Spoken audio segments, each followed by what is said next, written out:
Welcome back અને હવે આગળ વાત કરીએ સોમનાથ ખાતે કોળી સમાજનો વિરોધ યથાવત છે। તેઓ સતત 5 દિવસથી પોતાની માંગ પર વિરોધ કરી રહ્યા છે। હવે તેઓ આકરા પાણીએ પહોંચી ચૂક્યા છે। સતત 5 દિવસથી તેઓ પોતાની માંગણીને લઈને અત્યારે વિરોધ નોંધાવી રહ્યા છે। તેમાં પણ હવે એમએલએ વિમન ચુડાસમાએ પણ હુંકાર કર્યો છે કે કોળી સમાજને જે જમીન ફાળવવામાં આવી છે તે કાયદેસર છે તેવું કહી રહ્યા છે। બીજી તરફ જો ગેરકાયદેસર આ જમીન ઠરશે તો તેના ઉપર કાર્યવાહીના ભાગરૂપે બુલડોઝર ફેરવી દેવામાં આવશે।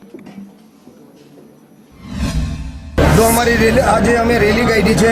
आगामी दिवसों में चिंतन शिबिर है। अँ अमे त्या अमरी मांग नहीं स्वीकारवामां आवे तो अमे काळा वावटा काढीने पण उपसो चिंतन शिबिर में चिंता ऊभी कर देशुं। ए 100% करशो अने आगामी दिवसों तोय नहीं करवामां आवे तो कोળી समाज द्वारा आ पूरा गुजरात अने आजे तो अमे खाली पोताना इलेक्ट्रिक मीडिया मना मार्फत अने फेसबुक अने व्हाट्सएपना माध्यमथी समाजने अपील करेली है। पण पूरा गुजरातमांथी जो नहीं अमरी मांग पूरी करवा माटे सोमनाथ दादाना सानिध्यमां 2 लाख कोળી समाजनी मीटिंग भेगी।